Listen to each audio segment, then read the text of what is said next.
Hey guys, I just thought I would talk a little bit about basic needs, especially while you're doing inner child work, as I take you on a fun little hike. This trail is in Sedona and it's called the Bandit Trail. So while you do inner child work, it's really important to really boil down what your basic needs are. You remove all the wants, you remove all the extra, and really get down to what your primal needs are so that you can make sure that you're taking responsibility for those needs. Yes, you can be in a relationship, you can have loving family, but really, you got you at the end of the day. And you've got to stand up as the adult here and really take care of that child. No more suppressing, no more distracting, But part of that is really understanding, what are your needs? What do you need to be happy, to feel fulfilled, to be one complete whole, so that you're not looking outside of yourself for comfort or, the feeling of being okay.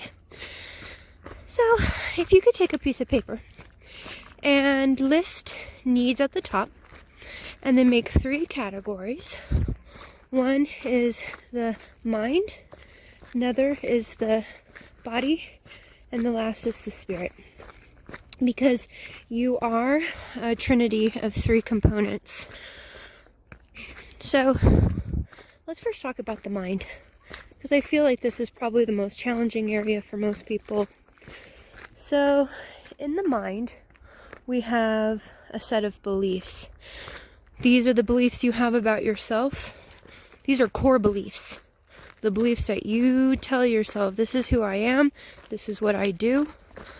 And we're going to weed out the positive real ones and the faulty conditioning beliefs.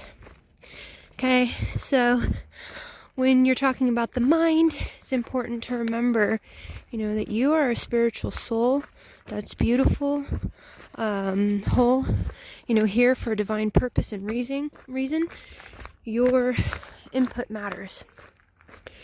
Anything that tells you that you are ugly, worthless, not enough, can't do it, not trustworthy, not dependable, we're going to get rid of all of those and really work on reprogramming the mind to, have a nice tape in the background. I am beautiful. I am worthy. I can do anything. I'm beautiful. I'm perfect. I can. I will. I am motivated. I am dependable. I can. Okay. Now, the body is pretty simple. So you can see my dog. I take care of my dog's body. I make sure that I water her. I feed her nutritious food. I make sure she doesn't eat too much. And then I also give her exercise because she needs that. If my dog doesn't get those 3 things, she gets anxiety. She doesn't feel good. She gets depressed. She cries. So treat your body like your most beloved little pet. You give it treats now and then, but, you take it out.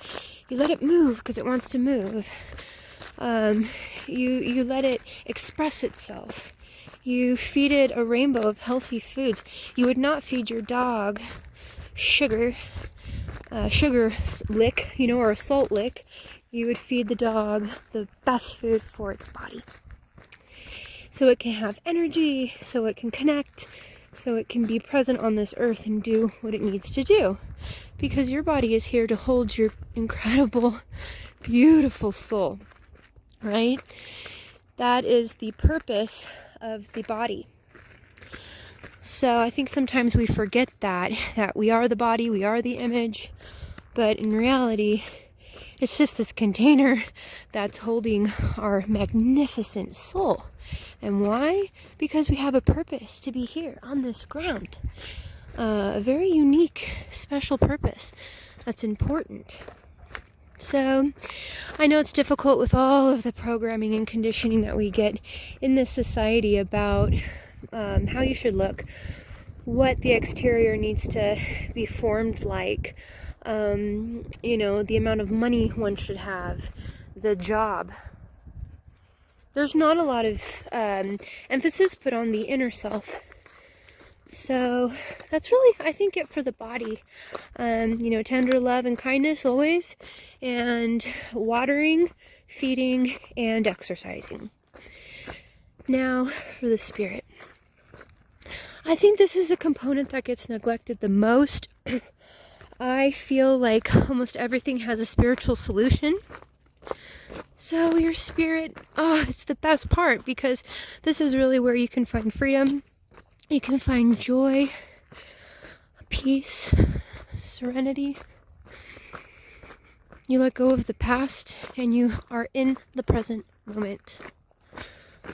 So, the needs for spirituality are meditation, prayer, conscious time with your source, whether it be nature, whether it be God, whether it be the universe. It doesn't really matter what your higher power. It's just a process of release and connection, and remembering that you and the ego are not the ones in control. There is an abundant source of love and light that's all around you. So, to integrate these 3 components, I really, really welcome you to do, walking meditations, remembering your basic needs. Oh yeah, I gotta take care of my mind, my body, and my spirit. Within my mind is emotional intelligence. You are emotionally intelligent. You know how to express yourself and feel. That's an incredible part of being alive. You're starting this new process of inner child healing, which means you're breaking down the wall.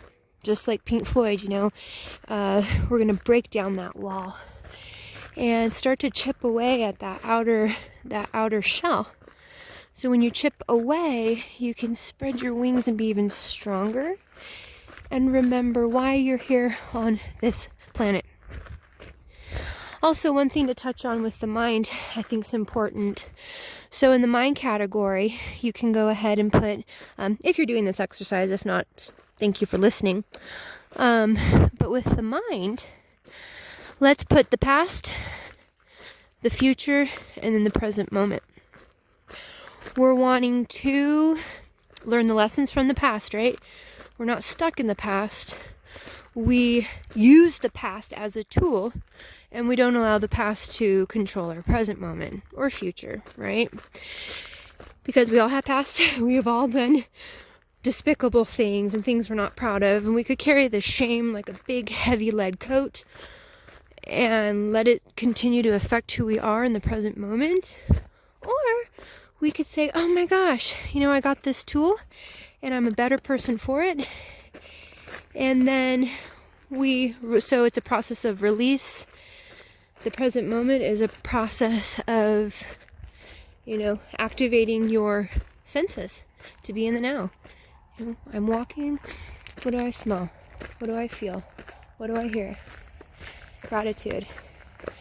And then the future is nice to put into place, a plan. Dreams are important to foster and to nurture in your life. But you don't want to stay stuck in the present. You're building your future in the present moment with every decision and every thought. So, you wake up, you've got your meditation practice, you connect to your source, just like, if you imagine yourself as you're a little ambassador down here on earth that needs to be plugged in to get charged up. So you get charged, you connect with your source. Oh yeah, I remember who I am. I'm this enlightened soul. And then boom, I'm here on this earth. What do I have to do to thrive here? Oh yeah, I gotta take care of this vessel. So I gotta eat, gotta feed myself nutritious, healthy foods. Not too little, not too much. Water myself, move. And then I've got to engage with love and kindness, gratitude, be aware of the triggers, and move forward. So I hope this was helpful. I'd be so interested in your comments. Anything that you do to integrate mind, body, spirit, or different practices that you do to help to really boil down your basic needs and how you meet them as you take care of your inner baby, your inner child.